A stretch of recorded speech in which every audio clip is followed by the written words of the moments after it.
I wasn't supposed to be there that night. I hadn't signed up for storytelling at this local venue that I'd been going to for years. And there I was. It was the Pacific Northwest, a year almost to the day. And can we pretend that these were snowflakes? That's how much was dropping.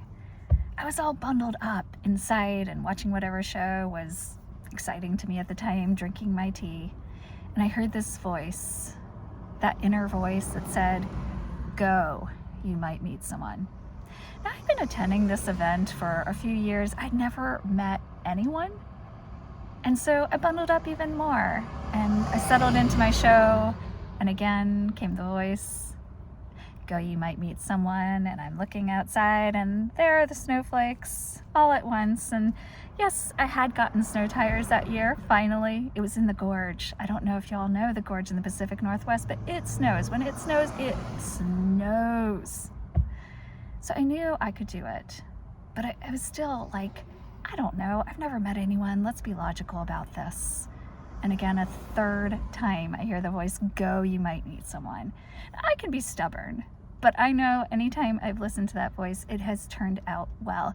So, changed out of my pajamas, got into proper clothes, big coat, hat, all of it, drove over a bridge into Oregon to go to this small event. And even though it continued to, yes, snow, the place was completely packed. It was early, there were no seats available. And so I looked at this one little section where someone was holding like a whole bunch of seats, and I thought, there's gonna be one seat available. So I waited for them, and when they came over, I said, "Hey, can I grab one of those seats?" They said, "Yes," I did.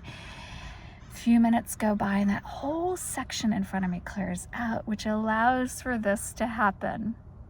This one beautiful woman walks in. She sits down in front of me, and she keeps looking at me. And she's looking at me in a way that I'm not quite sure what it means, because, I've had these experiences where people have introduced themselves and I'm not quite sure. And I was living in one of those dark spaces of my life where I didn't feel like I had a lot of clarity. But I knew that she was picking up on something between the two of us. And so she kept doing this. She kind of kept looking over. And even at one point she was talking to someone next to me, and I kept feeling her look at me, and I knew this was going to become something. I didn't know what. And so right before the intermission, she comes over, and I think she even touches my shoulder and says something like, something about the fact that we're both alone. And I think she said the words were she was feeling me. I had no idea what that meant. The show starts, people are doing their stories, intermission happens, and we end up talking.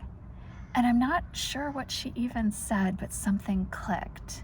And I rarely do this, but I asked, what was her experience of the area. She had just moved to the same small town where I lived in Washington State.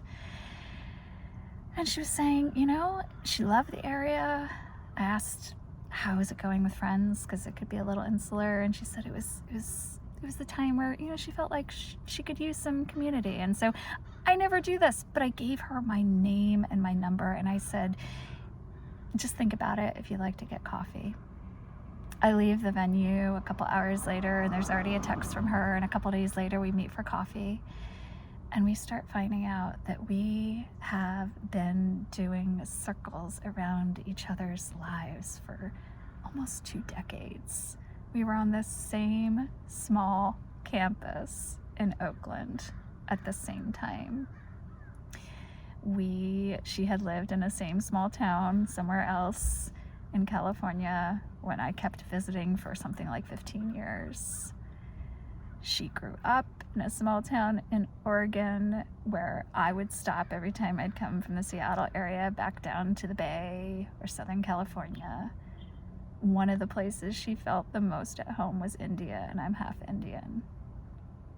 And there were all these little synchronicities that just made me so glad that I listened to that voice. Go, you might meet someone. And in that first time we were talking, things were just clicking, and at one point she said something about, well, maybe we'll be friends, and what flew out of my face was, I'm pretty sure we already have been.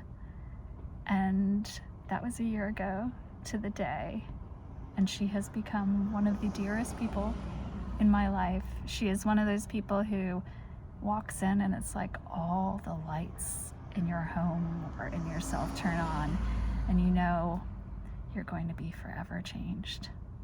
So this is just a little story. There's nothing that's going to be funny about this someday, but there's something about this that is deeply real and sweet. And for all of those who are walking through the dark corners of their lives, I guess I'm just here to say, if you have that little voice that tells you to just do one thing, maybe don't just give it a think.